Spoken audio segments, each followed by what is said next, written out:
Donald Trump, Nigel Farage, two populist leaders separated by an ocean, but now united by a similar political strategy. Trump has transformed the Republican Party and been elected twice as US president. Farage has become one of the most influential politicians in Britain, and his party, Reform UK, has had a seismic rise and created a political earthquake. But how has Farage achieved this? When you look at what they have in common, it goes back a little bit to what MAGA, Make America Great Again, is about and where the Reform Party is going now. But there's also a kind of style that is similar, a personality type. They're both masters at playing the attention economy. So what exactly has the veteran British politician learned from Trump's playbook? Trump actively courts public attention. He said, I stopped 7 wars. I ended 7 wars. They'll never give me a Nobel Peace Prize. I deserve it, but they will never give it to me. Donald Trump is almost constantly speaking to journalists, whether it is, the traveling pool, whether it is an impromptu appearance in the White House press briefing room. Legal immigration. We have murderers, killers, we have drug dealers, we have what they've allowed to come into our country. He doesn't shy away from speaking his mind, however controversial his views may be. They're eating the dogs, the people that came in, they're eating the cats. This tactic ensures he remains a central figure in the news cycle. You cannot get away from Donald Trump.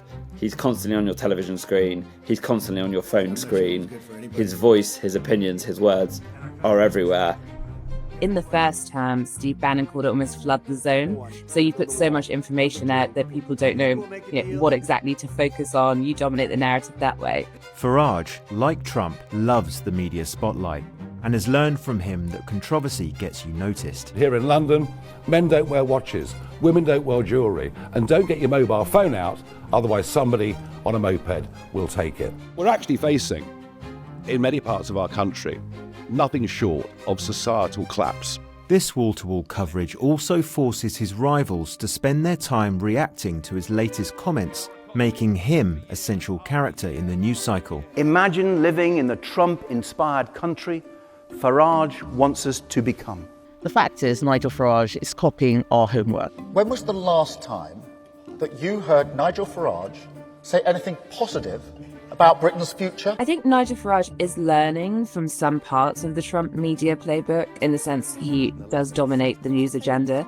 That is partly helped by the fact that his party is doing so well in the polls. Are you talking to the next Prime Minister? I think so, yes. While Trump doesn't miss an opportunity for publicity, he has also perfected the strategy of discrediting unfavourable coverage.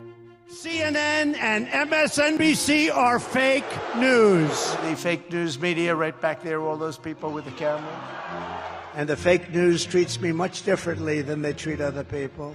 Trump does not like press criticism, I think that much is clear. But he does enjoy the coxing and boxing, the ring craft of fighting the press, and always has. As long as he's being talked about, he doesn't mind. But he has made threats to the press. Our news organization, can you give us a Those who the White House sees as not playing by the rules, as being overly biased and so forth, can find themselves cast out. What am I going to tell you? You're the fake news, aren't you? You're totally fake. That's enough. Put down the mic. Mr. President, are you worried about indictments coming down in this investigation? I'll tell you what, CNN should be ashamed of itself having you working for them. Farage has adopted this strategy.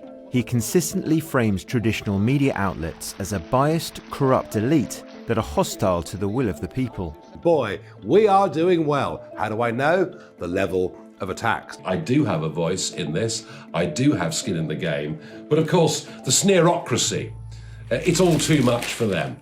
Donald Trump has, however, recognised the way to circumvent immediate press scrutiny by posting statements directly on social media. Trump used to be on Twitter, and he ended up starting to use Truth Social in 2022. At any point in the day, evening, random times, Donald Trump would just put out some of his thoughts at that moment. He uses language that is totally unchecked by political correctness. Even if people hate it, they are engaging with it. And Trump's always understood that in a polarised environment, you can play on the polarisation, but if you say something very controversial, you amplify the divisions, and one side will back you and the other side will attack you, but the main thing is that they'll be talking about you.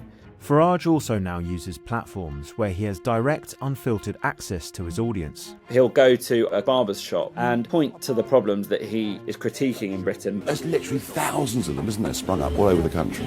Turkish barbers. One of the things Nigel Farage has done well on social media is to really develop TikTok, and that is an area where American politicians have been ahead on it.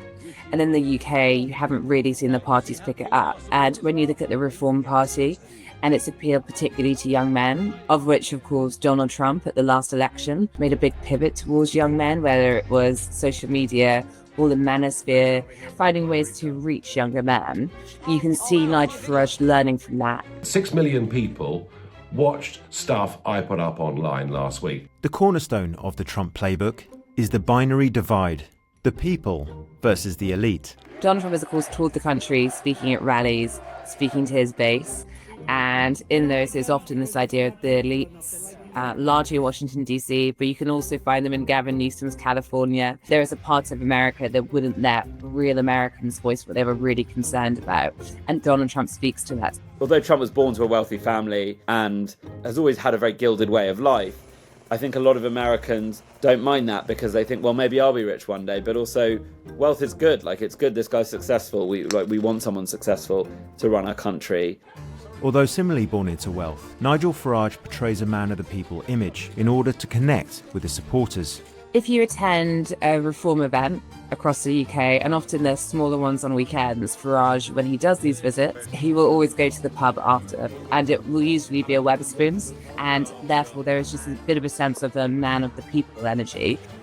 We also have the fact he was on I'm a Celebrity, Get Me Out of Here, which I think can be a bit discounted, but it means he has a level of visibility and appeal that goes beyond, just those who might watch Prime Minister's Questions on a Wednesday. But he does have a knack of being able to talk to people from all walks of life, and so he can go to a pub or a village hall and talk to people of different ages, different backgrounds. He's quite good at that.